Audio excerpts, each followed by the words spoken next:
sure it's recording. And hello, everyone. Welcome back. We are interviewing Spike Cohen today, vice presidential candidate on the Libertarian ticket. I'm very excited to have him on the show today, talk about the campaign, talk about libertarianism, talk about current events.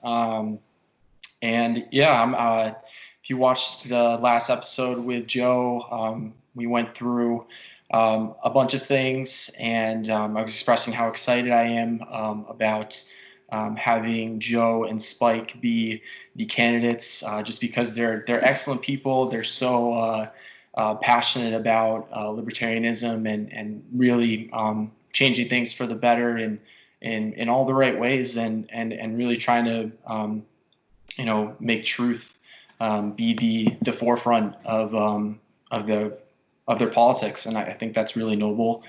So Spike, thank you so much for joining us today. Thank you, Maxwell, for having me. I greatly appreciate it. And we're very excited. So we'll jump into the first question. When did you find libertarianism in your life, and how long have you been involved with the Libertarian Party? So libertarianism, I actually started off as a neocon. I'm one of those guys. I was very pro, coming out of 9/11, I was very pro-war in anywhere that the government said we needed war. I assumed that they were right. I totally believed that the reason we were attacked on 9/11 was because the terrorists hated us for our freedoms, and we had to spread freedom and democracy around the world use whatever level of war was necessary to share our peaceful ways. And I bought into the whole thing. And there was this annoying guy named Ron Paul who kept saying that 9/11 was blowback for the U.S. Occupation of the Middle East, and that, it was only going to lead to more problems, and it was going to cost trillions of dollars, and we weren't going to solve any problems. And I thought, this guy's such an idiot and a schmuck, and he hates America, and he wants the terrorists to win and the whole thing. And every year I started to realize, with each year I'd think, this isn't going quite how I was told it would go. And by about 05, 06, something like that, I really was like, you know what? He was right. I hate that he was that as right as he was, but he was right. And that kind of got me out of being a neocon and more into being, I guess, like more of a conservative, like old school paleo conservative, constitutionalist type. And over time, just being exposed to more and more libertarians who were very kind and generous with me when I would ask them incredibly in retrospect, not very smart questions, but they were questions that I had about the idea of, people being allowed to, basically use their free will. After talking to them and hearing more about it over time, then reading, Bastiat and Spooner and Mises and Rothbard, and kind of going through that journey, kind of worked my way from being more of a conservative to a constitutionalist, minarchist type, and to now being a libertarian. The Libertarian Party, I have been at least adjacent to for quite some time. It's funny, on Facebook with my memories, it'll show. I'll get to look back, and it's basically, I get to look back and see how wrong I was about stuff. But what I am seeing is right around 6-7 years ago, or maybe 2012, 2013, was when I first affiliated myself with libertarianism and the Libertarian Party, or I guess with specifically the Libertarian Party. And so that's been, my involvement has mostly been in trying to bring people to libertarianism with Muddied Waters Media. I actually retired from my business that I started back in '99. I retired from it 3 years ago so that I could focus full time on messaging. But most of my messaging has been outside of libertarian circles, trying to use entertainment to reach people who have never heard of libertarianism. So that has been my involvement up until when I decided to run for VP, and it was on the strength of my demonstrating the ability to bring people in from the movement outside of libertarianism, among other things that led the delegates to choose me. And so at some point you thought, it's important to get these ideas out and have some kind of media presence in delivering these ideas. Can you explain maybe why you think ideas are important, maybe more so than just voting per se? So I think, I'm not sure they're mutually exclusive, but I think that, there's a common phrase, politics is downstream of culture. we're not going to get people to vote for us or anything like us as long as the cultural conversation that's dominating this country is centered around more government. Right now, if you go up to the average person and say, I think we need less government, a large number, some of them might say, okay, yeah, maybe so. But if you really drill down into things, you're going to find very quickly they think government is the answer. Even if they're upset about government, they're usually upset that government isn't doing more or isn't more involved. And so right now, the conversation that people are hearing is arguments between Republicans and Democrats arguing constantly over how much bigger government should be. Should government be this much bigger or only this much bigger? And it depends which party is the one saying bigger or smaller depends on the subject. But they're both agreeing that it needs to be bigger than it is right now. And how much more involvement government should have in our lives, how much more it should cost, how much more we should be paying, how much less control of our lives we should have. And until we are able to move the conversation over towards our ideas of libertarianism, ideas like, why would government even be involved in this? And isn't government involvement in this making things worse? Aren't things more expensive, and isn't access worse because government is involved? Aren't Republicans and Democrats playing us for fools by promising that they'll make things better when they're the ones who created all these problems in the first place? Once we can move things in that direction, and it can happen quickly. It's not like it's going to take many years or even many months. It's something that can happen, but we have to do it. We have to inject our ideas into the greater body politic. And once we can do that, then we can take them on the journey into libertarianism. Then they can vote for libertarians. They can vote for Joe Jorgensen and I. They can vote down ballot. They can, get involved. But you have to, you said ideas. We have to get our ideas into the public. We have to let them know that it exists. And we'll talk more about, I'm sure you'll have more questions about this, but you have to have an effective way of doing that. You can't just put your ideas out there because people are going to look at them and go, that sounds like nothing I've ever heard before. It sounds crazy and fringe and insane, and I want nothing to do with it, as opposed to having an effective way to actually reach them and bring them in. But you got to get your ideas out there. I agree, and I think that I was listening to some podcasts that you were on before of talking about your campaign with Vernon and how you were trying to reach different or apathetic voters. Mm-hmm. And I thought that was pretty brilliant the way you were describing that, because people were saying like, hey, we were running with someone who's not taking it seriously. This guy was he's been involved with all different parties. Right. And not to say that he's disingenuous in his goal. I definitely don't agree with that. I think he has good motives, and he wants to bring more liberty to people. But could you explain like how you went about trying to reach those apathetic voters in like a different kind of way with Vernon and yours like strategy? Yeah, so Vermin Supreme has a very interesting way of reaching people, and it is a very satirical approach. He's a serious man, but he has a satirical way of reaching people, the way a lot of comedians and satirists do. They use satire to reach people who are so disgusted with the state of things right now that they don't want to hear from any politician. If I show up and go, hey, everybody, I'm Spike Cohen, and I'd like to talk to you about radical self-ownership, they don't care. First of all, they haven't even heard the first thing I've said. They've just seen my presentation. I am a politician. I am here to pander and lie. That's what they think. And so they've already tuned me out.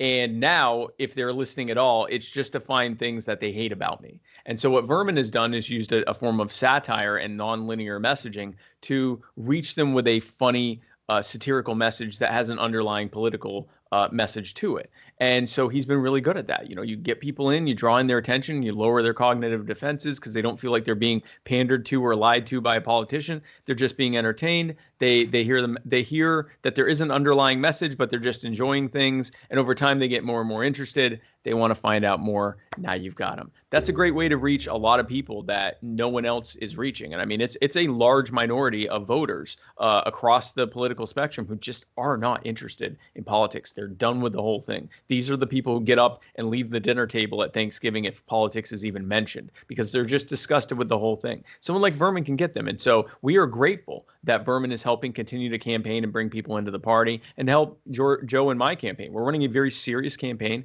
that is based on using common sense libertarian solutions to bring to solve the problems that the Republicans and the Democrats have created. And Jo Jorgensen has done a fantastic job of articulating and messaging that. She's a senior lecturer, right? So that's what she does. She takes complex ideas and breaks them down in a way that is relatable and understandable to the everyday Americans. And that's what she's been doing on the campaign trail, is just doing a fantastic job of sharing the message of liberty in ways that relate to that audience. So there are all different ways to reach people. Vermin has his way. We're grateful that he's helping with the campaign, and that's what we're doing moving forward. Is we're presenting the common sense libertarian solutions to the problems that the big government Republicans and Democrats have created.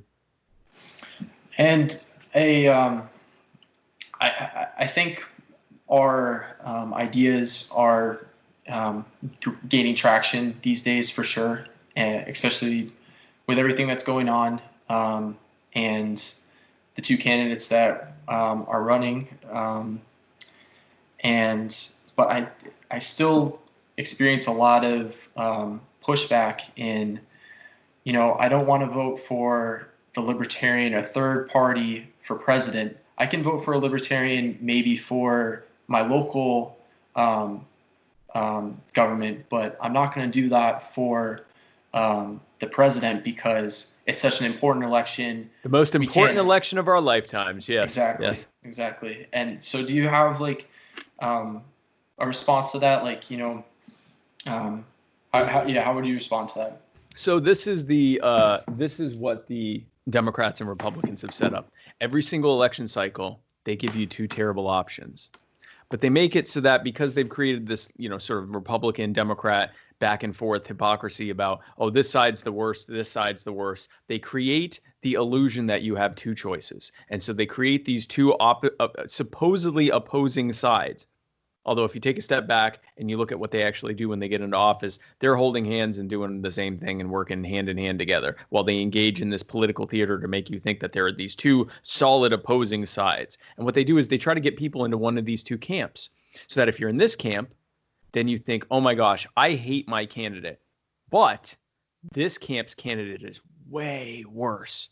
And this side's doing the same thing. Man, I don't really like my candidate. I mean, he's all right, but I don't really like him. But oh my Lord, if this one gets in, we're ruined. And they do this every single cycle. And every cycle, they make these choices worse and worse and worse, so that they're basically desensitizing you to the fact that your options suck. So that when someone like us comes around and says, you could choose something good, and they go, yeah, but this is how it is. You got to choose. We got a two-party system. You got to vote. You got to vote for one of these choices, or you're going to get the other choice. Now, let's take a step back at the absurdity of this assertion.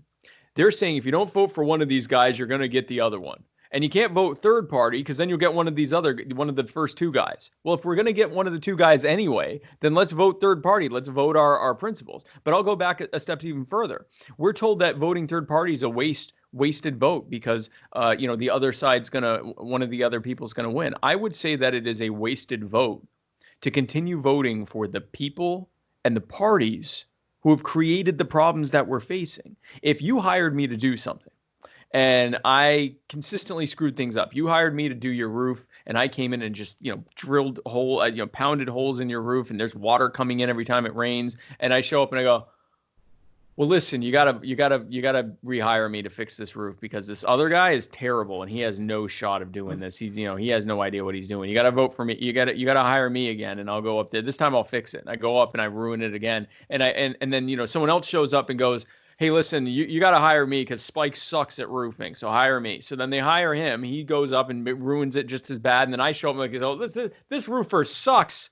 Look at how terrible he's done. There's the holes in the roof. You got to hire me. And they hire me and I go up and ruin it again. Now, let's say this goes on for 160 years. That's what we have right now. Mm-hmm. And imagine if a third roofer showed up and said, hey, I'm actually a professional roofer and I've done these other roofs and I've done a really good job at it. And we go, what, are you kidding? You can't go with him. If you go with him, you might end up with one of us. That's how this works. Mm-hmm. It's a sham and a shell game. if the other two options suck so much and are the people who created this problem, there's only one viable choice that's good, and that's someone who isn't responsible for it and has starkly different ideas for how to fix these things. And we have that. We have common sense, libertarian ideas to fix the problems that we face. So the wasted vote is to continue to vote for the people who created the problems.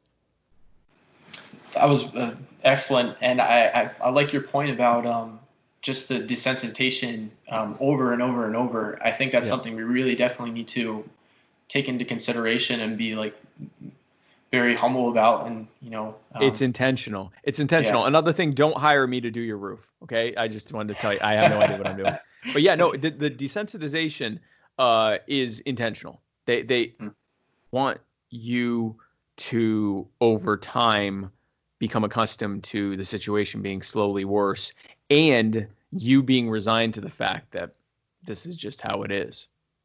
And if you took a step out of it for a second, went, wait a second, this isn't how it has to be. There's no reason it has to be this way. They're just lying to me. But what that requires is recognizing that they're on the same side. Because once you realize that and you look at it through that filter, American politics suddenly makes a lot more sense. Once you realize they're not opposing each other, that's just a lie and theater to make you think there's two sides. And B, you realize that they're a terrible choice and it would be a wasted vote and a vote thrown away to keep voting for them. So what would be your pitch as the new roofer coming in, the third party saying, I have new ideas, smaller government is better, here's why? What would you if I were the roofer, I guess it'd be similar to the same thing. These last two guys ruined it. I'm going to come in and fix it. Now, specifically with libertarianism, we present solutions-based ideas. This is something libertarians do a lot that isn't necessarily the best thing for the general public. It's great for us talking to each other, or it's great for if we get into a philosophical discussion with someone who wants to talk philosophy. But what happens a lot is someone will say to me, what's libertarianism? And me, as a libertarian, as a philosophical libertarian, I want to start breaking down very complex concepts of self-ownership and non-aggression and so forth.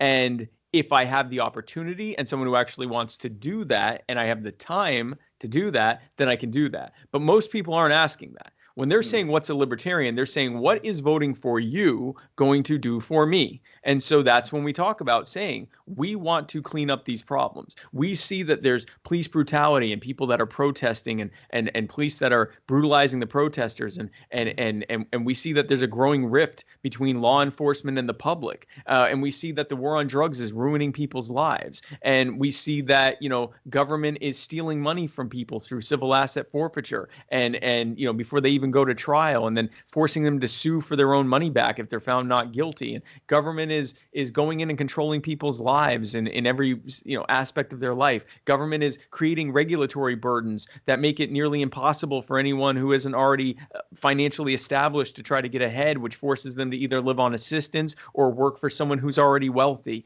Government is creating these problems. Government is spending trillions of dollars in your name and running up debt in your name to run an empire around the world that not only doesn't benefit us, but is leading us to be less safe, is leading entire parts of the country, of the world, to hate us, is destabilizing and causing immeasurable harm around the world. We want to end those things, and here's how we do it, and break down, ending the war, bringing the troops home, getting government out of getting the federal government out of community policing and allowing those communities to solve those problems, ending qualified immunity so that bad police can be held accountable and good police are rewarded instead of being punished. That getting into actual solutions-based talking. And that's what we're doing. That's what our pitch is to identify the problems that people are having and are presenting as being their main problems, presenting ourselves as caring about them, which we do, and also identifying their problems so that we can match up with our solutions and taking them on that journey for why libertarianism works. And then once we get them into the ranks, get them voting for us, get them into the party, then we can start breaking down the more philosophical concepts behind it so that they can now go out and evangelize liberty too. But right now, when we're in a general election and doing general stuff, we really have to be solutions oriented, because if I get a massive audience of people, if I could have every single American on earth looking at me right now, and I started by talking about libertarian philosophy, 90% of them are going to stop listening right away because it's not their thing. It's not what they're into. But if I talk about the problems that they face and what our solutions are, most of them are going to stay tuned in. And a good number of them are going to switch over to us, probably enough for us to win. So that's what we need to focus on, at least for now. I mean, there's a time and place for everything, but I think the biggest thing right now is to focus on messaging libertarian solutions. And because I'm timestamping this video, I am going to ask the philosophical libertarian question. Sure. And and I think it's helpful because it kind of can broadly paint a general picture of what a libertarian society would look like. Yeah. So how would you describe like what a libertarian society would look like? So first of all, to answer that question, I have to talk about what libertarians believe in terms of how we relate to each other, because this is a question that has to be based on philosophy, like you said. And so the way that I would answer that is that libertarians believe that you own yourself, you own your life, you own your body, you own your labor, and you own the product of your labor, which is your property. These things are inherently yours. They are innately and intuitively yours. Only you have the exclusive right of ownership and enjoyment of them. You can share them, you can give them away, you can sell them, you can lease them, you can do whatever you want with them, but they are yours to make that decision with. And we believe that people should be voluntarily coordinating with interacting with each other in both cooperation and competition, but respecting each other's self-ownership and their what we call property rights, their right to the property that is their life and their body and their labor and the product of that labor. We believe that when people transgress on that when I, for example, try to take from you, try to hurt you, or try to take from you, I'm committing an aggression. And we believe that aggression is wrong. We believe in non-aggression. And we believe in it for the moral reason that, you shouldn't harm people, you shouldn't take their stuff, you shouldn't try to defraud them or hurt them or kill them or anything else like that. But we also recognize it doesn't work. It doesn't work very well. If I can take from you and everyone else that's watching and listening to this at any time that I want, I'm not going to be a very good steward of what I have, because I can just take more of it whenever I want to. And you are probably not going to be quite as good of a steward of what you have, because I can come and take it from you at any moment. So you're just getting rid of it before I or someone else comes and takes it from you. And if you look at the bad ideas and bad policies of the big government Republicans and Democrats, it's nothing more than just a system they've created whereby they have given themselves the authority to take from us whenever they see fit. So it doesn't work. That's why it doesn't work. If I can take from you as I see fit, it is going to lead to harmful, inequitable, and abusive outcomes. And that is what we see. That is why bad, centrally planned Republicrat solutions do not work. And it's why common sense libertarian solutions that recognize your autonomy and your self-ownership do work. Would, in the most libertarian society in a democracy, what would that look like? So I think, because democracy means a couple things. If you're talking about the democratic means by which people choose their rulers, then that's a completely different thing than if you're talking about people voluntarily choosing to associate in a way where they vote and whatever the majority votes on, that's how it goes. The key thing here isn't so much the structure of how things are. It's whether the people have consented to doing that in the first place. So we see this all the time. We see, voluntary clubs and organizations, and they'll let like HOAs or different orders and memberships and things that people can join, and clubs and things like that. And they might vote on something, and they'll say, we're deciding whether to do this or this. And they'll let people vote, and whoever gets who gets the most votes wins. And that's okay, provided that people voluntarily engaged in that and they're able to opt out of it. When we talk about democracy as a way of choosing leaders, it's better than, for example, a monarchist or imperialist system where I just simply say, I own everything because I say so, and you all have to listen to me. With the democratic system, it decentralizes it somewhat. So it has some level of decentralization where individuals are choosing the people ruling over them.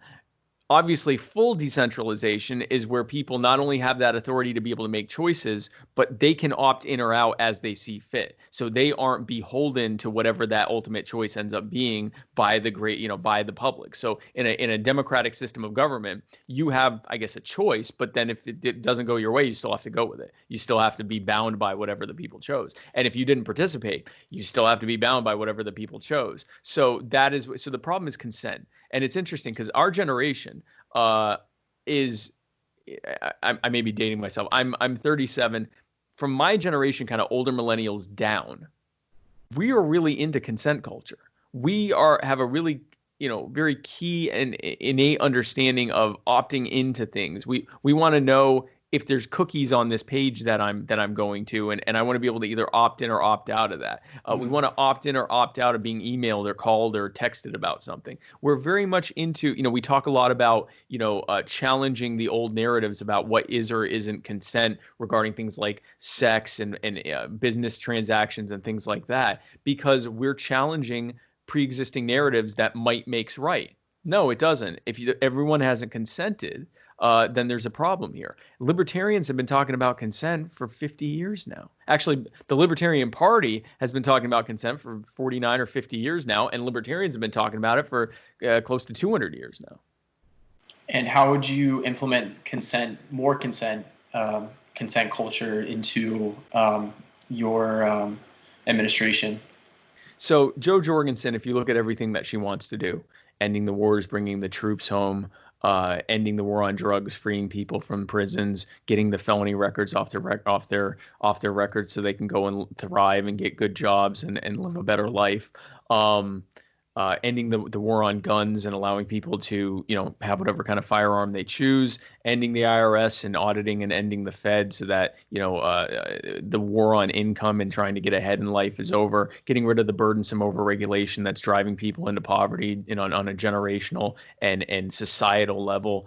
These are all things based on removing the power, taking the power back from government and giving it back to the people where it belongs. This is a very power to the people type of thing, because this is power and money and influence that has been taken over time in that incremental, desensitizing way from government, by government, from the people. And so it is all based on giving people the power back, because if you have your wealth back, if you have your power back, if you have your property back, if you have your autonomy back, you are now able to make choices for yourself. And that doesn't mean you're on your own on an island, adrift in a wash and, no one's going to help you. It means that all of us who want to help each other will now be able to do so and will be able to thrive so that less of us need help. A perfect example of this is it is illegal to feed homeless people in most parts of the country unless you spend big money, like tens of thousands of dollars in health department compliance costs, because it could be unsafe what you're feeding them. The food that you eat every single day could be unsafe if you feed it to someone who could starve because they can't afford food. This is the mentality of government. They're not worried about the homeless people's health. They want control.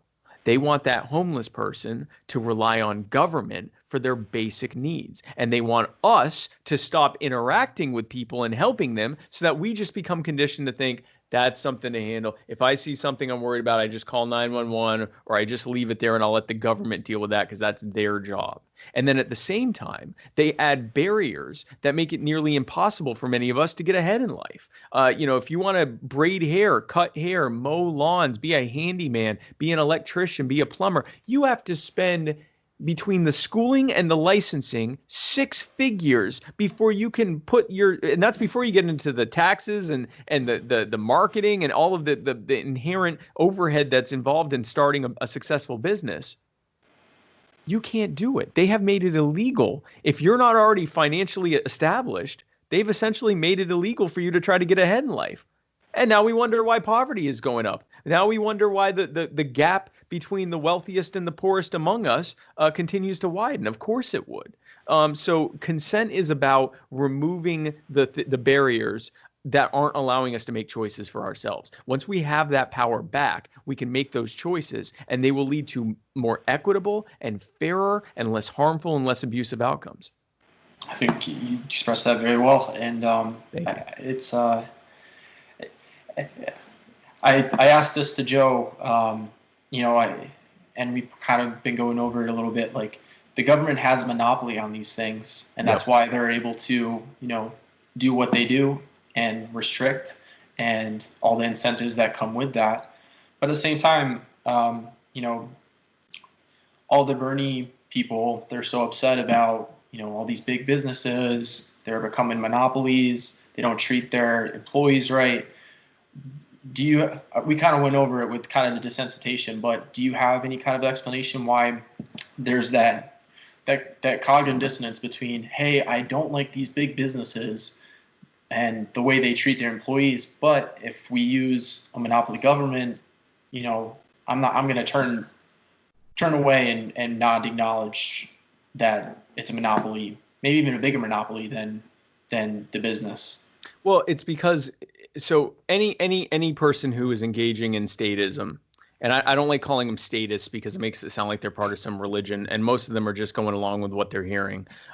Whether it's Republicans who in one way, conservatives tend to distrust government, but then they'll say that, for example, the wars are good and that, we should, that, police brutality isn't a thing, or it's not nearly as bad as they say, and we should just do whatever the police tell us without question. And it's like, there's a cognitive dissonance there. In a similar token with the more kind of left-wing supporters, there is this cognitive dissonance between, yeah, no, it's bad what big business is doing to people, what they're doing to us. It's because government created that situation. But here's why I'm not even sure it's cognitive dissonance. They've never been challenged, because cognitive dissonance requires that challenge. They haven't been challenged. So the average Bernie supporter, and I brought a lot of former Bernie supporters and Yang supporters and Tulsi supporters into the party and help them become doctrinaire libertarians. They're scared. This system has completely left them behind. They see the writing on the wall. The cost of education is absurd. And you're stuck with tens or hundreds of thousands of dollars in student debt. And wages are not going up that much. But the cost of healthcare, the cost of housing, through the roof. And if you drop out of school because you just can't take it, you still have to pay those loans off. And because the government is now in charge of those loans, good luck getting it on. It is possible. I found it is possible. I've been told that it is possible to actually declare bankruptcy and get those loans off your back and not have to pay them. But it's almost impossible. I mean, there's a lot of stuff you have to do, and most people don't qualify. So those loans, you're stuck with those loans whether you graduated or not, and definitely whether you get a good paying job in your chosen field of work or not. And at the same time, we're seeing how automation, because the cost of their labor has been driven up so much to make their labor unaffordable, that's just ramping up automation because you don't have to pay taxes on robot labor. And because of all of these barriers and burdens being put on them and those who would hire them, they're being completely priced out.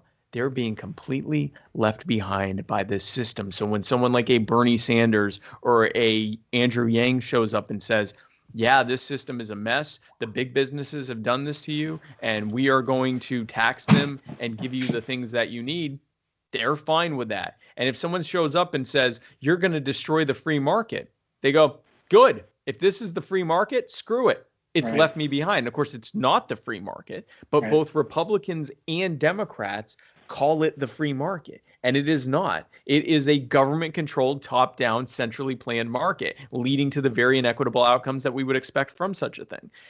The way you message to people like that is by saying, yeah, this system is screwed up. The cost of healthcare is through the roof. The cost of education is through the roof. And the cost the cost of your labor is so high that they're not paying you very much, and you are being left behind, and your parents and grandparents aren't listening. They're telling you to pull yourself up by your bootstraps. They're not telling you that the bootstrap license is $100,000 because they don't know that, because it wasn't like that when they were a kid. And so I can we empathize with them. We demonstrate that we're listening to them, that we understand what their concerns are, and then we can take them on the journey. Then we can explain how government involvement in healthcare and higher education has directly and necessarily led to the increases in pricing and to the reductions in access or the difficulty in finding access. We can explain how the government burdens and regulatory burdens and regulations and taxes and so forth have driven up the cost of labor so much that it's increasingly unaffordable to hire them. So businesses are they're either switching to automation, they're moving their bases overseas, or they're just going out of business. And that's what the problem is. And that if they don't like monopolies, which we should not, then the government is the biggest monopoly, and it's a violent monopoly. It is a monopoly that straight face says to you, you have to give us money or we will ruin your life. We'll start small. First, we'll add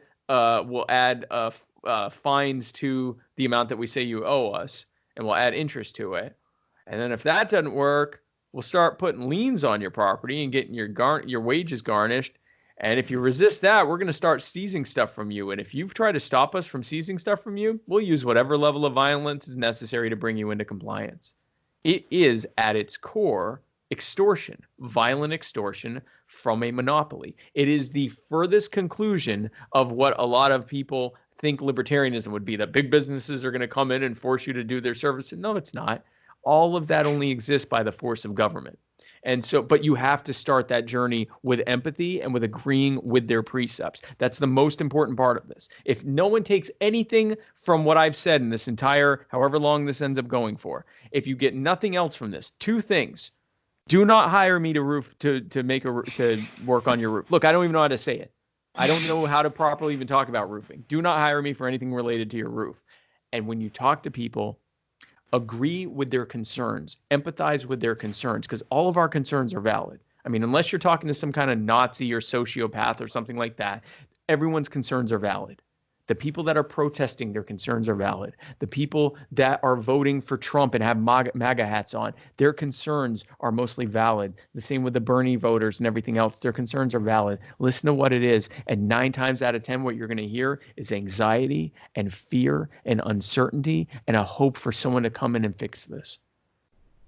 And the Democrats and Republicans swoop in all day long on that. We need to swoop in to explain why they created this problem and how we're going to fix it by taking the cronies and the politicians and the bureaucrats and the well-heeled multi-trillion-dollar companies who are exploiting all of us for their direct benefit at our expense, take them out of the equation and put the power and the wealth back into your hands where it belongs. Yeah, and I think that's really why people like Jordan Peterson and people like him who are preaching personal responsibility and just, integrating your own personal myth, like be your own hero, do as much as you can for the world, be someone that you're proud of. I think like all the desensitization that's gone on for decades, all the discomfort and the pains that people are expressing in all various forms, it really comes down to that of that they haven't been told to take responsibility and try to be the best person they can for everyone else. And it's worse than that. They're not just not being told to take responsibility; they're having the ability to take responsibility taken from them. So it's even worse. So at the same time that they're having the ability for them to move ahead, taken from them by, adding more and more regulatory burdens to basically make it impossible. Occupational licensing laws, educational requirements, zoning, NIMBY law, not in my backyard laws, labor regulations, and all these different taxes and so forth. By adding all of these things, they've made it nearly impossible for anyone to get ahead unless, again, you're already at a certain financial level, or you're one of these 1 in a million people that just has an incredible vertical leap and you're able to skip all of the rungs that they've removed from the economic ladder and latch on to the first one that you can grab. I mean, I'm not saying it's impossible to get out of it. I'm saying it's increasingly difficult to the point where we are approaching near impossibility for the vast majority of people to ever truly get ahead in life. And they're hearing two different things. From one side, they're hearing you're a lazy bum. You need to take responsibility for yourself. Look at yourself. You won't even pull yourself up by your bootstraps. I blame your culture. Where's your father? And then on the other side, they hear, this is your right. This is your human right. They stole from you, and we're going to give it back to you. We're going to tax them and give it back to you because you need it. It's your right. Which side do you think they're going to listen to? Right. And that's where we are. Mm-hmm. The problem is both of those sides are playing good cop, bad cop with them. It's intentional. Yep. Republicans don't want the poor to vote for them. They want the poor to vote Democrat. Democrats don't want people who are, worried about immigration, or who want smaller government, or who want, who think that there are threats around the world to us, or whatever the average Republican or conservative thing. They don't want them to vote Democrat. They want them to vote Republican. They want this chasm, this growing chasm between their various sectors of society, political divisions, class divisions, racial divisions. They want us at each other's throats. They demand for us to be at each other's throats, and they play good cop, bad cop the whole time. And yeah, it's what, it's no wonder that, the vast majority of people who are, in a disenfranchised situation or in a marginalized community vote Democrat. The Democrat Party panders to them, and the Republican Party panders to their enemies. Yep. And here we are saying this entire thing was set up to screw all of you. You're all being ruined by this. We are going to take the power away from them and give it back to you, where it belongs, so that you can get ahead in life. So it's they're being told, one side's telling them, pull yourself up by your bootstraps, while pretending that there isn't a $100,000 cost to get the bootstraps, or to get the license to be allowed to pull themselves up by their bootstraps. And then the other side saying, it's your human right to have your basic needs met, and they're stealing everything from you. We're going to give it to you. And that's where we are. Yep. Yeah, it's a paradox for the ages, for sure. So kind of getting into more of the campaign questions. If do you have like a status, I guess, on what it's looking like if you guys are going to get into the debates? So for those who don't know how we get into the debates, we have to get 15% or more in, I believe, 5 opinion polls, and they have to be reputable opinion polls. What they call reputable opinion polls, like Gallup and Emerson and New York Times, Fox. The other ones are escaping me at the moment, but these more like established opinion polls that use the scientific method and do the random calling and stuff like that, randomly selected opinion polls, and in doing so, we have to get 15% on them. In 2016, in the last election, Gary Johnson and Bill Weld got 13% on one and 11% on another. So they were within throwing distance of getting that 15%. Joe and I believe we're going to close that gap, because what has happened in the last 4 years?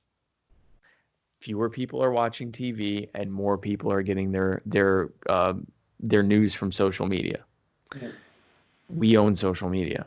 Mm-hmm. We have a disproportionately large presence on social media compared to our presence on dying news media, and so on TV news media.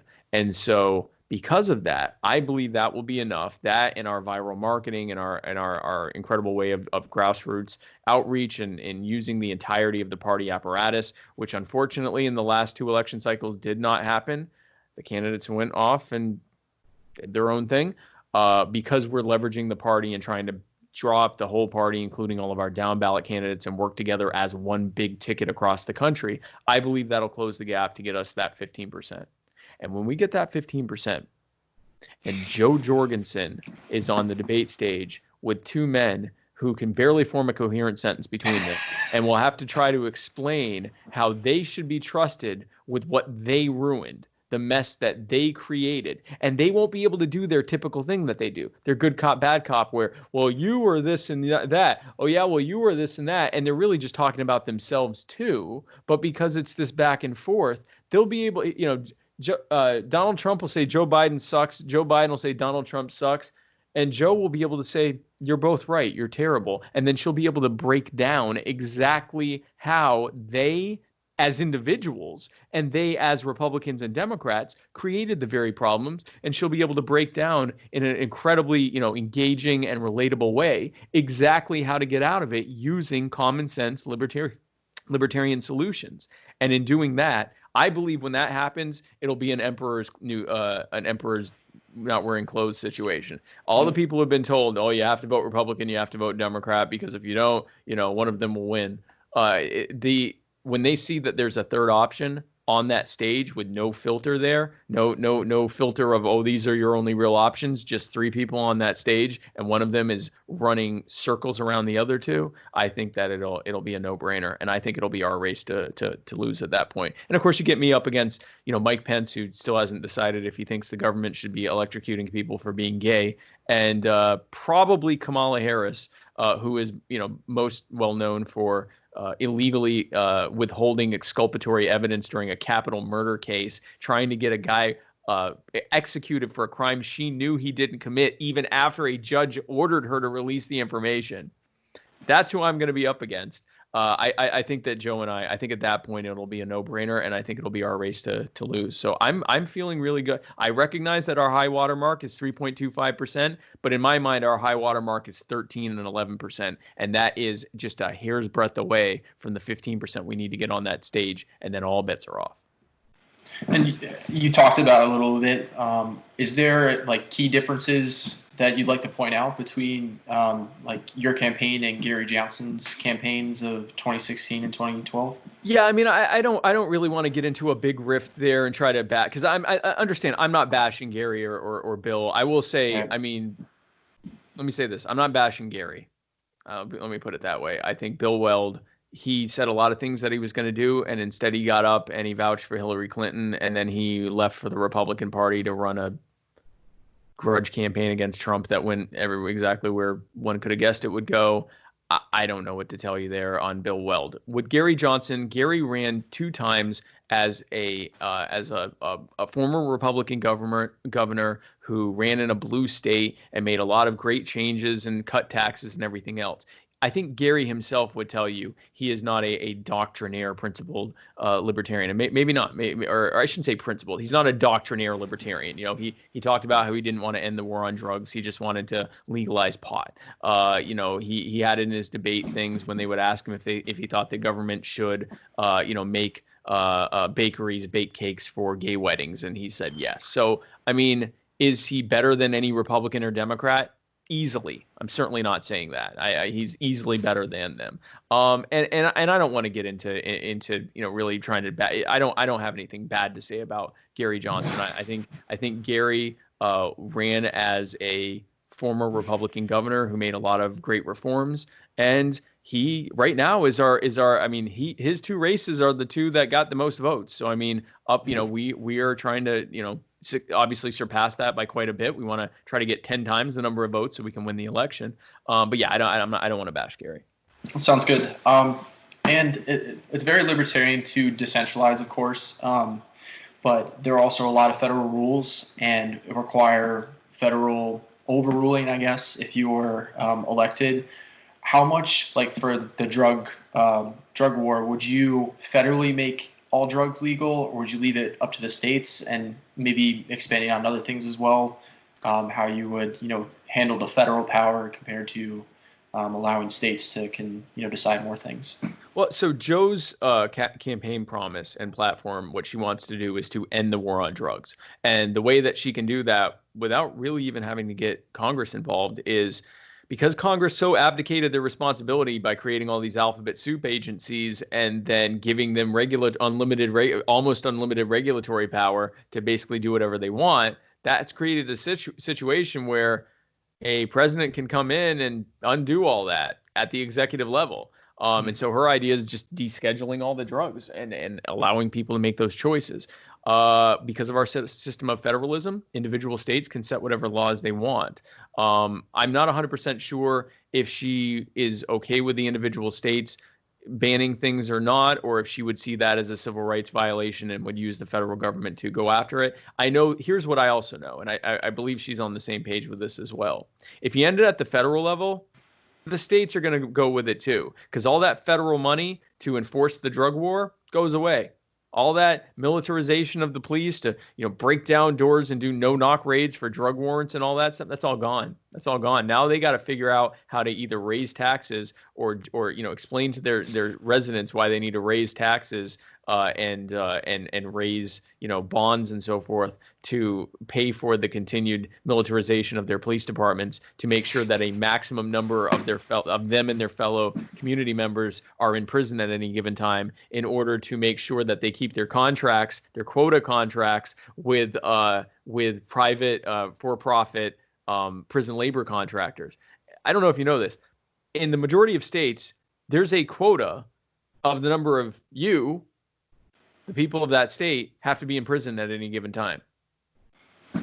It's very benevolent of them. It's very benevolent to make sure that a minimum number of you have your housing taken care of by putting you in prison and then giving you a federal felony or giving you a felony record after that. All of that is built around their ridiculous relationships with these for-profit prison labor contractors. Some of them are so profitable, like Unicor, that they're actually listed on the stock market. There's it's chattel slavery. The 13th Amendment said that you can't force people to work unless they're convicted of a crime and put in jail. And now all of a sudden it makes sense why the vast majority of people in prison are black and brown, because that was always the intention. We're going to find a new way to enslave them. And that's what they've done. And that's a big part of what the war on drugs is. So I don't think the vast majority of states, they'll set, regulations and things like that probably. But in terms of just continuing to wage a war on drugs at the state level, I doubt they'd even want to do it because it's all coming from the top. So that would end.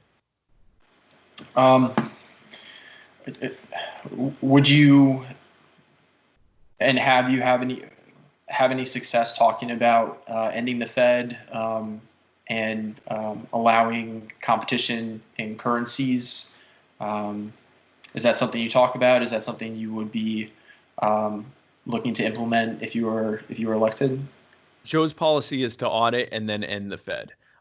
In terms of messaging to people, I tend to allow the conversation to go that way. So if we're getting into an in-depth conversation about the wars overseas, or Yemen, or the war on drugs, or the militarization of the police, or these types of things, when someone will say,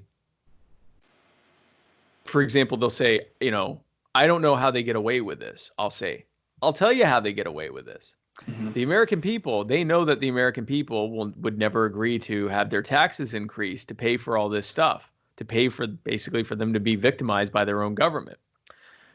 So what they do instead is they have the Federal Reserve print out endless reams of trillions of dollars, and some of that money goes straight to Wall Street and the big banks and the airlines and all the well-heeled crony businesses, like we saw during this last so-called stimulus plan, where we all got $1,200 and told to stay home, and all the businesses got so much money that some of them actually did better than they were projecting to do prior to the bailouts. So it's universal basic income for billionaires.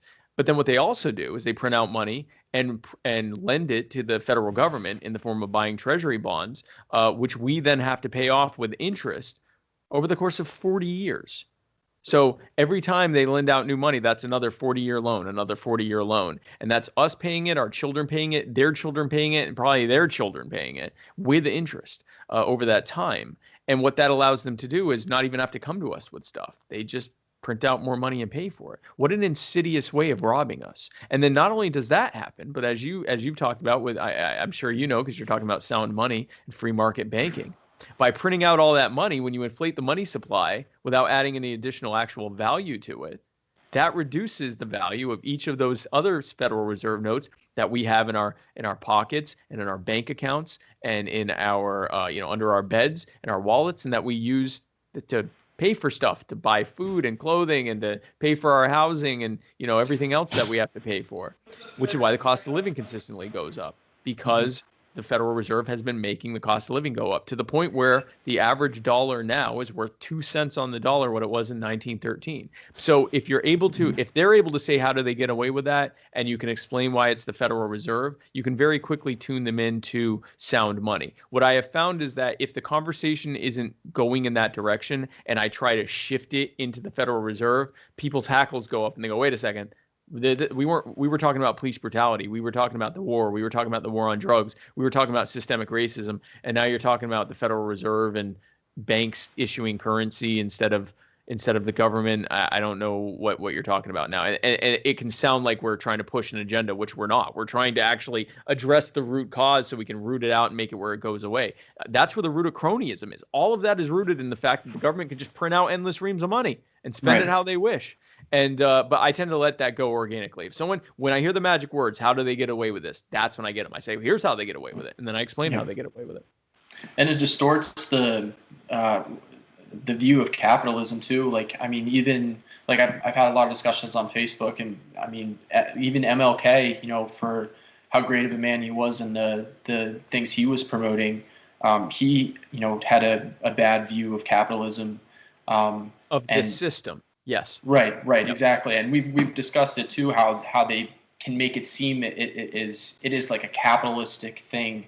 That's the problem. It is state capitalism. So there's state capitalism and state socialism, and then there's libertarian capitalism and libertarian socialism. And there's far more difference between the state and libertarian versions than there is between the socialism and capitalist versions, because the key difference is the state's involvement and how coerced you are into this system. So, for example, in a free market capitalists and free market socialists could exist in coexistence. The socialists could be over here. They could collectivize. They could collectively bargain on their labor. They could run worker-owned co-ops, and that would be perfectly fine with the free market capitalists who are over here doing the more traditionally structured things, or things that were more used to being structured and allowing people to own private property and individual and all of that stuff. And more than likely, you would see some communities have a combination of the two things,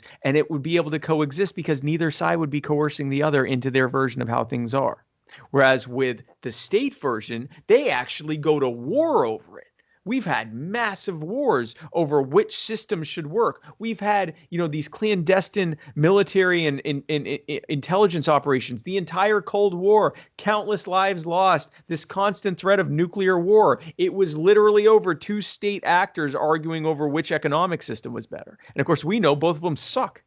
Ours, is somewhat better, but it still sucks because it's based on, to whatever degree the economy is centrally planned, that's the degree to which it sucks. So it is a form of capitalism. It's just state capitalism. So when Malcolm X or Martin Luther King or Angela Davis or any of these people, when they're talking about capitalism, and this is another thing, when I talk to a lot of these civil rights protesters and people that I talk to, especially on the left, and they go, capitalism's bad, and I'm like, yeah, this version of capitalism is terrible. And they're like, but you're a libertarian. I'm like, yeah, and state capitalism sucks. Now let's talk about what we really want, which is a market and a people set free.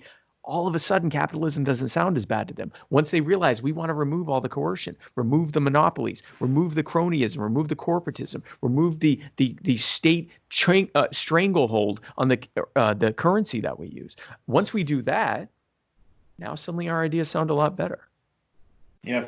And one of my friends who is more socialist leaning, how I kind of made it click in his head is when Peter Thiel had said democracy and capitalism are oxymorons.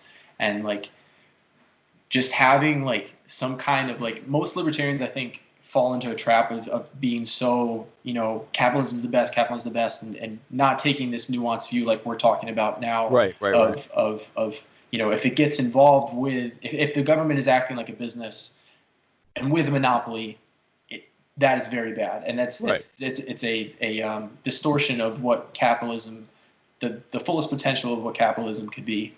And it's tough because of how terrible of a name that they give it, and it's and then you need to kind of work with them to have them understand it. But Right. That it all comes in time. Um, so kind of getting into like the current event stuff. Do you have like if you were elected, you kind of went into this a little bit and qualified immunity, but people are saying defund the police. Not a lot of people have any, kind of solid idea of what that would look like. There's a few different competing ideas. Yeah. So our idea is at the federal level, it has to be defunded. The federal government should not be involved in community policing. There's no reason for it. There's no reason for the federal government to be determined other than to step in to punish people, not just police, but government officials, children's health officials, medical officials, whatever, anyone in government, any government actor who is abusing or infringing upon the rights of the people.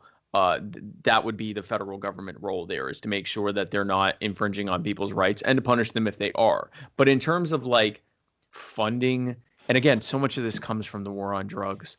It all started with the war on drugs. The war on drugs, and then the war on terrorism just took it to a completely different level. And removing that, ending these facades, and ending the war on the boogeymen, and making it where the police are something that these individual communities and cities are deciding for themselves what they want it to look like. So I think most cities are going to say, hey, listen, we need some armed presence just in case something pops off or to respond to dangerous situations and things like that. But we don't necessarily need them going around just collecting revenue all day, pulling people over for busted taillights and giving them $200 fines, and giving them a $100 fine over a seatbelt, giving them a hard time over their registration, hitting them with hundreds of dollars in fines, which in many cases ruin people financially for months and make it where they might even lose their job. Really just beating up on everyday people who make these little tiny infringements that have harmed absolutely no one, and basically robbing them in the middle of the street. And then putting them in jail for ingesting a plant that, the politicians have decided is too much competition for big pharma. And so they have to go to jail for it. These things, not only do they make communities less safe, but they also make people trust the police less and less and less. We as libertarians believe that if government is to exist, it should only exist to affirm and protect the lives and rights and property of the people. Well, let's take that down to the level of the police. When you see a police officer, we want you to be relieved, because the only reason that officer is out is to patrol and make sure that your life, your rights, your property, and all of that are protected. That no one is harming you, no one is taking from you, no one is harassing you, no one's trying to hurt you or anything like that. That is what they should be out for. And if we changed it to that, if we stopped using police as revenue collectors and enforcers of victimless crime laws, and if we instead just took that out of it and allowed the communities to have it where police are only there to protect, and have it where this would be my preference in my community, the majority, something like I think 60% of 911 calls are related to a mental health crisis, which means that the last thing that we want is for an armed person who isn't trained in dealing with the mental health crisis to show up. Their mere presence, even if they come and try their best to calm them down, the mere presence of someone in tactical gear and with a vest and a gun and everything else is going to set that person off even more, which is why so many wellness checks end up resulting in police killing people, because someone was not in the right place mentally. They saw armed people show up. They may be dealing with delusions or whatever else, and now something happens that never could have happened. Whereas if instead someone who was trained to deal with this showed up, helped de-escalate the situation, and maybe that person doesn't even have to be taken anywhere. They just get calmed down and everything's okay now. That's what allowing communities to solve the problem will look like. But at the federal level, we need to defund.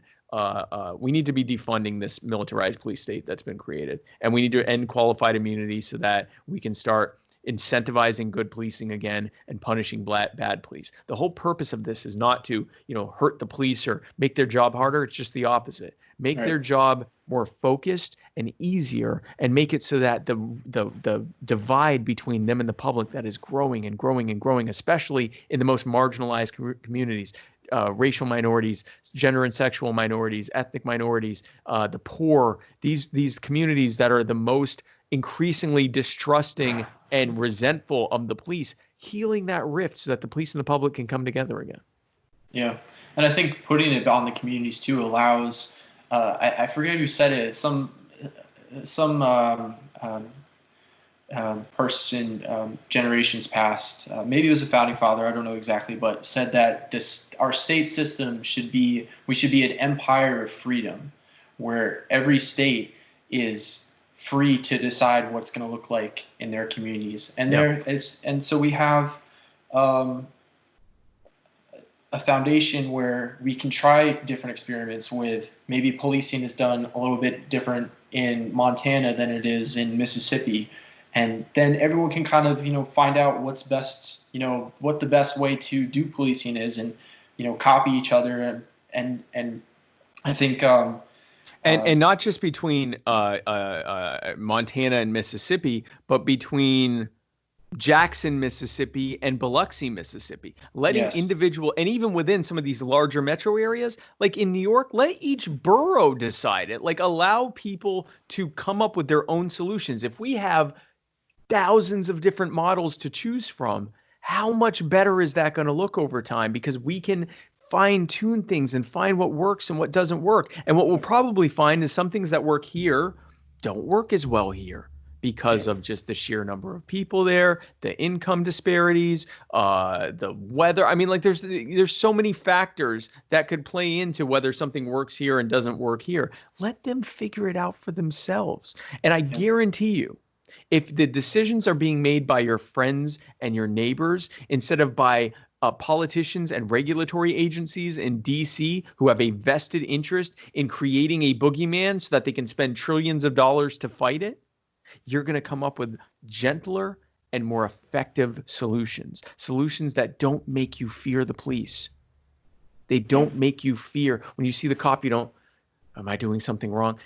You should not have to worry about that because you're probably not doing anything wrong. You should only do that if you're murdering someone, raping someone, robbing someone, or planning to do that, or defrauding someone, or doing something to harm someone. If you're just walking around and you see a cop and your natural reaction, am I doing something wrong? That is a problem. And it is causing a rift between you and the police. And we want to heal that rift.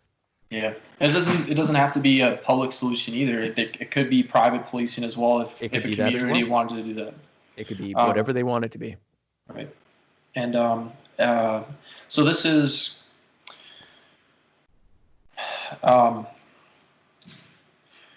we've been discussing a little bit like I guess it's my personal view. I guess I'll stay with my personal view that a lot of the racial divides in the country are because of the drug war and policies like that, and have over time become worse because they've stayed implemented and because of the feedback, the blowback that needs to be handled as well, like Joe Biden's policing legislation. It's become, the narrative is systemic racism. Mm-hmm. It's all about systemic racism. Right. And I have a little bit of trouble, like as a libertarian, as like a philosophical person, I'd like to drill down and not just kind of, use a phrase like this as the end all be all, because there has to be something a little bit more to that.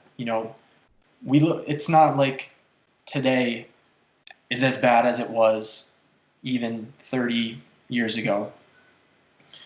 Do you think there's a way, and I guess just expanding on a little more, like systemic racism is like another the way it's used is like rape culture. Like these are phrases that are used to kind of stop conversation. They're so powerful in their delivery and their phrasing that it's like, you're against that. How could you be against that kind of thing? And for people that have been desensitized, have are don't want to, they want to go along to get along, kind of go along to get along, because they have that kind of phrase in their face. Is there a way to, I just want to get the phrasing right that I used. Is there a way to address the complexities of the past, and not judge them by our present standards? And if so, how do you guys plan on communicating those nuances throughout the campaign without trying to alienate people? So this is a tough one, right? Like, because it's sort of like, how abortion is such a charged thing and there's such deeply held passions on both sides. Here is the situation with racism. Well, first of all, let me give you a little analogy. This is the race conversation that is happening in modern American political discourse.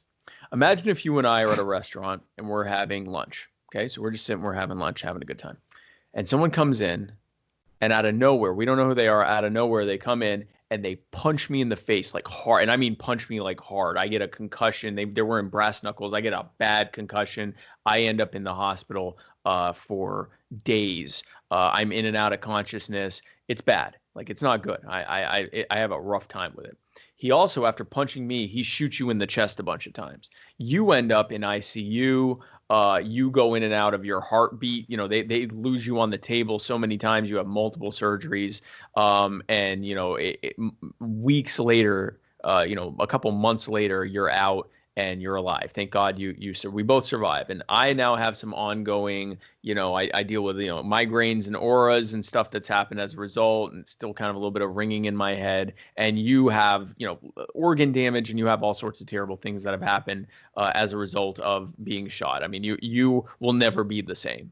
And but you are alive and you're able to get around and you're able to still do things, but it has changed you. You have difficulty breathing. It hurts to breathe because I had some punctures in your lungs, and all these things happen. And so now we decide to get together for lunch again somewhere else. We don't want to ever go back there again in case that happens. And so we get together and we go, man, that was terrible what happened to us. And, it sucks that someone came in and did that. I'm so glad we both made it. And you go and you say, man, yeah, no, it's glad that it's terrible it happened. I'm just glad we're okay. I mean, obviously I got the worst of it. You got better off than I did, but I definitely got the worst of it. And, but I'm just glad we're okay. And I go, wait a second. Whoa. I know it was bad for you. And I'm not saying it wasn't bad for you, but it was pretty bad for me too, man. Like, I was in the hospital. I mean, I was in and out of consciousness. I was bad. I don't think I want to say that you got it worse. I definitely got it pretty bad too. And you go, wait a second. I almost died a bunch of times, and I have permanent damage, and it hurts me to even be talking right now because of the pain in my lungs from getting shot. And I have pains in my ribs. And if anything, you kind of benefited because he only punched you. He shot me. And I go, wait a second, I'm a victim here too. And frankly, maybe if you'd been nicer to him, he wouldn't have shot you. That is American political discourse about race that's happening right now. What is systemic racism? And what isn't it? Because that's one of the biggest problems. A lot of times when we hear systemic racism, we think what we're hearing is America is racist, you're a racist, and if you don't agree with that, you're a racist. And even if you do agree with that, you might still be a racist. And unfortunately, there's some people out there presenting it that way. And they should not be, because that's not what systemic racism is. Here's what systemic racism is. During the period of slavery, starting in the mid to late 1600s, so even before the U.S. was in existence, we had a large influx of migrants coming into the U.S. Mostly from Scotland and Ireland, mostly Scots-Irish, but really from all over. And they were white, but they were very, very poor. They came to the South for opportunities, and when they got there, they found out there weren't a lot of opportunities, because if a slave owner wanted something, they'd just buy a slave and have them do it forever. And then they'd sell their children to make profit to get their money back on their slave. And they owned people as cattle. So why hire anyone? And so you had a very, very small minority of white people, very well-heeled minority white. Is any of this sound familiar yet? A very small minority of people who controlled everything. And the vast majority of the white people who were there, who were very, very upset, said, wait a second, this system sucks. This needs to end. An increasing number of them were becoming abolitionists, or they were at least saying there's something wrong with this arrangement. You shouldn't treat people that way. And also, I'd like to be able to compete and get a job instead of having you be able to just use someone as cattle. And so what the slave owners figured out was they could convince poor white people that if they could convince them they were superior to the black people and create a caste system, then they could keep those white people in line. They could get those white people hating the black people for even suggesting that they're equal. And so they created, when we hear white supremacy now, we think of the Klan and the neo-Nazis and things like that. But back then, white supremacy was considered settled science. They used these debunked scientific methods like eugenics, and they would measure people's faces and say, oh, this is proof that white people are superior. And they would take Bible quotes, because a very religious culture back then, take Bible quotes completely out of context and try to make it sound like white people were superior and black people had the mark of Cain and that they were inherently, the refuse of society. If you look at all the iconography at the time, religious iconography, the angels were white, the devils were black, the good figures in the Bible were white, lily white skin, and the bad figures were more darker and had more dark features. And it was a systemized thing of conditioning people that white equals good, black equals bad, and that therefore anything the blacks have happening to them, have it coming to them because there's something wrong with them. And it reached a point where when the Civil War came, you had poor whites lining up to be shot and almost certainly killed to preserve the ability of a small handful of well-heeled people to continue owning people as cattle. Fast forward to now, after nearly 400 years of black people being completely robbed of their labor, having all of their labor stolen, being set free only to be told, well, if we charge you with a crime, now you're going to be a slave again. And also you're not going to get anything for all that labor you did, and also we're not going to let you participate in the land giveaways of the late 1800s, and you're going to be a second-class citizen. We're going to pass gun control laws so that you can't defend yourself against the Klan, and anytime you try to build yourself up, we're going to come in and find some excuse to destroy the whole thing, like the Black Wall Street in Tulsa, Oklahoma, the Harlem Renaissance in Harlem, and everything else, Rosewood in Florida. All of these things, every time you try to build yourself up, we're going to destroy it. And about 50 years ago, we're going to give you equal legal treatment and tell you to just get over it.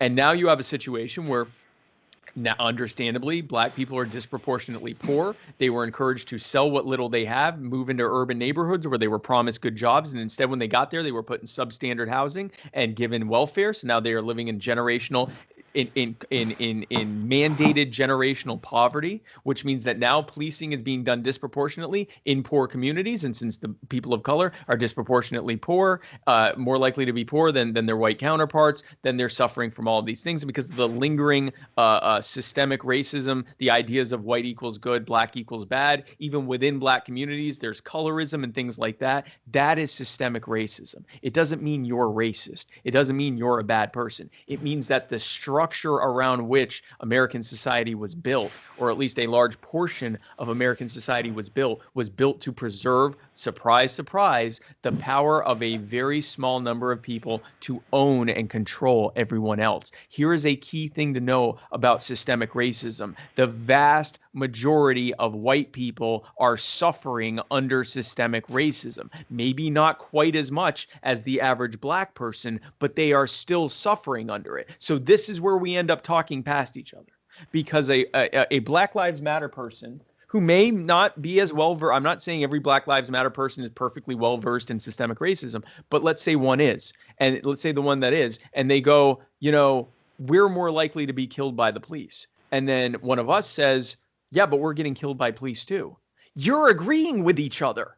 Right. But because of how it's been set up intentionally to create a racial divide, you are now arguing with each other in agreement. So the same way that the two of us were arguing in agreement that we both got hurt by that guy, and instead of saying, hey, listen, Maxwell, I know you got it worse than me. Let's fix what's going on with you. Let's try to get you as good as possible, and let's go find that guy and make sure he never does that again, so that not only can he never shoot someone like you again, but he'll never punch someone like me again either.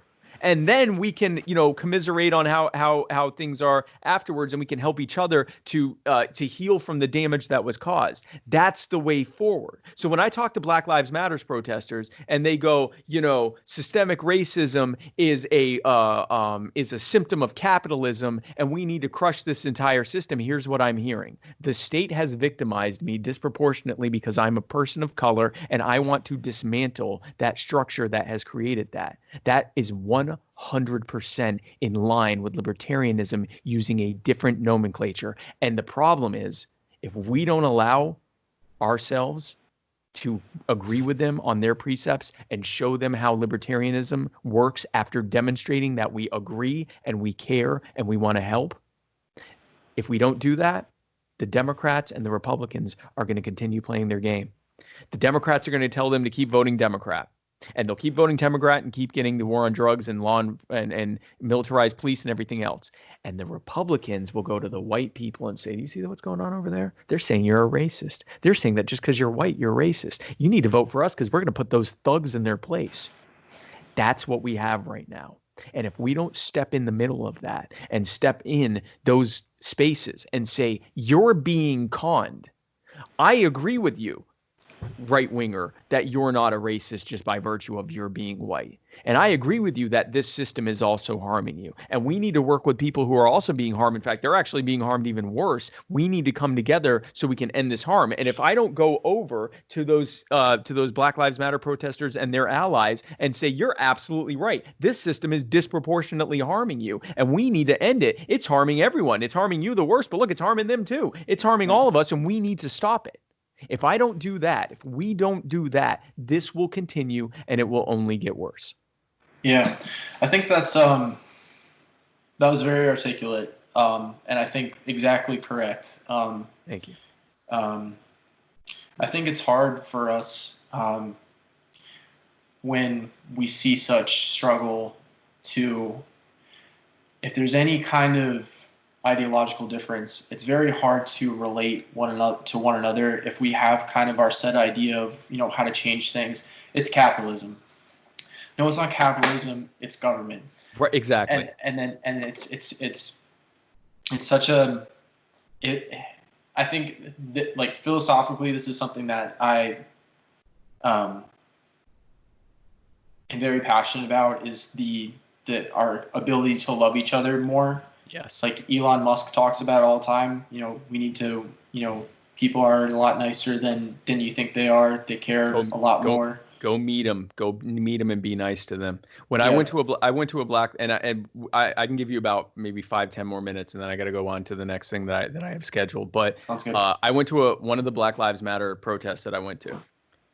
They said all lives matter like 7 or 8 times, but they said it within the context of saying we want all lives to matter. We want to be able to say all lives matter and for it to really mean something. One person got up and said, I don't see white people and black people. And this was a black woman who said this shit. I don't see white people and black people. I don't want to see white people and black people. I want to see my brothers and sisters, all of us living and being treated fairly and equally and being treated under the law. Now, this was after she explained how her son was arrested for not having his driver's license on him when he went to check the mail out in front of their house. Now, thankfully, those charges were thrown out. But this is a woman who has every reason to be bitter about the racist police state.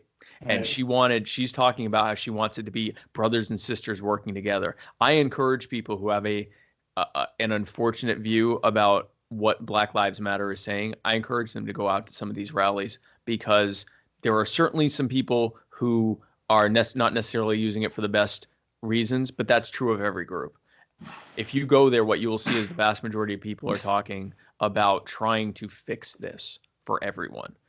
So I encourage that. I know you had a couple other questions for me, but I can give you a few more minutes, and we've gone a little bit over, but that's okay. We've had a good conversation. I agree, and I appreciate taking the time. And I mean, I also just want to throw in, just to be on the record, my intellectual path in looking into all this has and this is what I tell people, like, to try and explain to them, this is government's fault, that, you know, the 13th Amendment didn't really solve anything.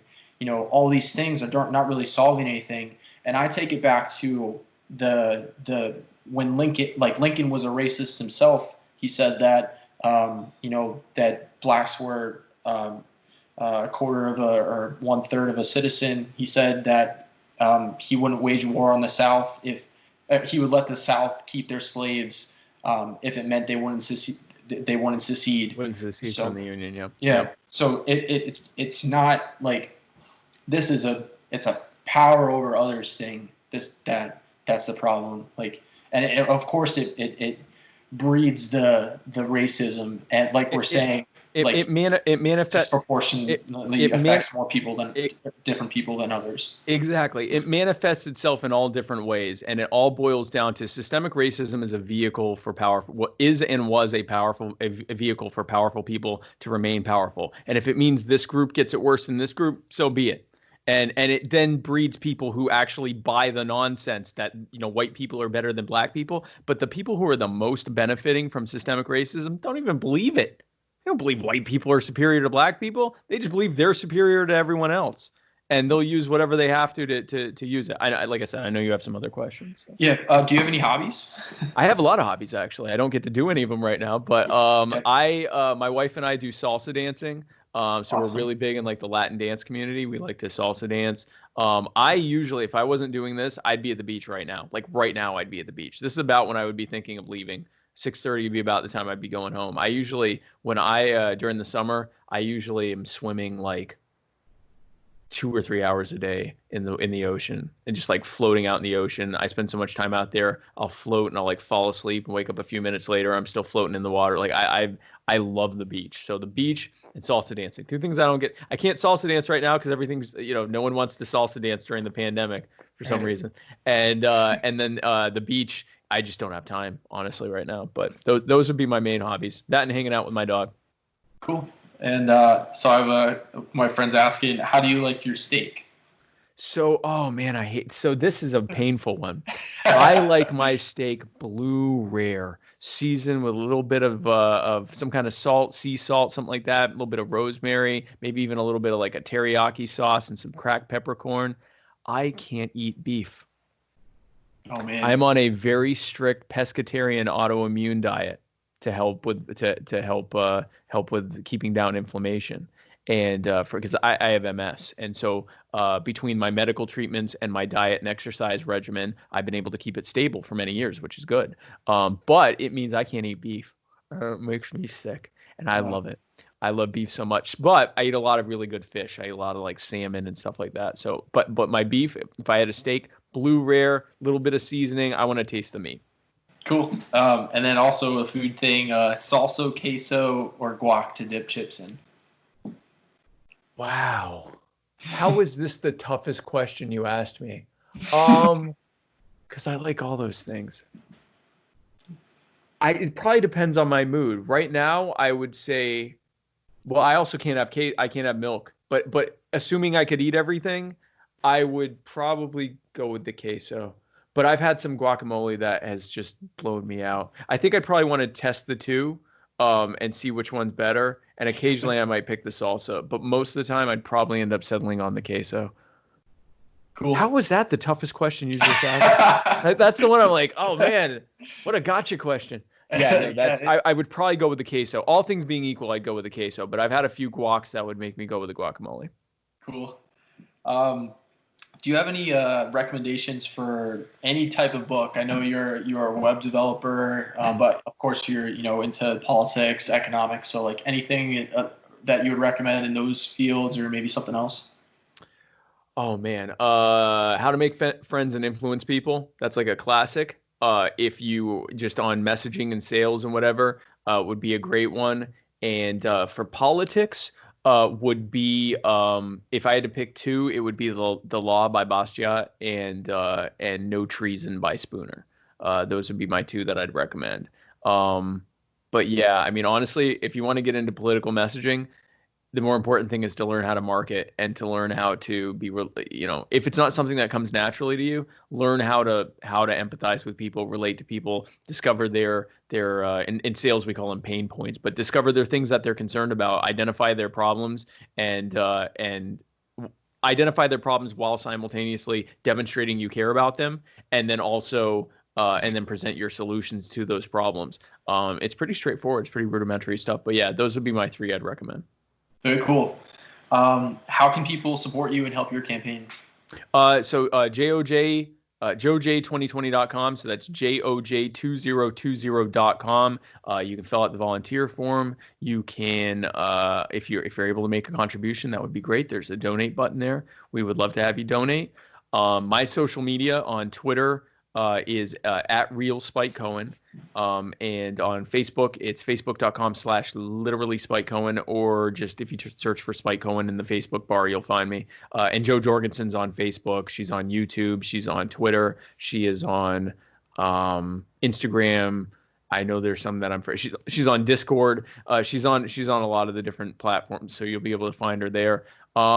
And, if you're able to make a contribution, that would be great. Share our content online. Join if you haven't joined the Libertarian Party already, please do so. lp.org/join. Join your state and local affiliates. It's free, and for a lot of them, or a small donation. And, get involved at the grassroots level. This is going to be a campaign of the grassroots. So those are the things that you can do to help. We greatly appreciate your help. Cool. And like I said, I'm very, very happy and excited that you two are the candidates, because I really feel like I can make waves. And you interviewed her. Isn't she fantastic? She's fantastic. She's a great candidate. Yeah. There's nothing to not like about her. She's great. She is, her ability to break things down and her ability to relate to people and to share the messages, second to none, in my opinion. I think she's fantastic, and I think she's already doing a great job, and I think she's going to be an amazing president when we get her elected. Yeah, and you'll be amazing vice president too. Thank you. That means a lot to me. Thank you. Yeah, it's just trying to picture what that would be like. It would be like what an amazing. I'd wake up so happy, like butterflies in my stomach every day. A world set free. Yeah, man. It'll be great. Exactly. Yeah. Well, I really appreciate your time, Spike. It was great talking with you and discussing these things. And good luck to you. And thank you. Have a great rest of your day. Thank you, Maxwell. Thank you, and thank you to all of the Hintergedanken. Yeah, it's Hintergedanken. It's a mouthful for sure. All of the Hintergedanken listeners and watchers, thank you so much for your time. Thank you, Maxwell. I really appreciate it. All right, see you later, man.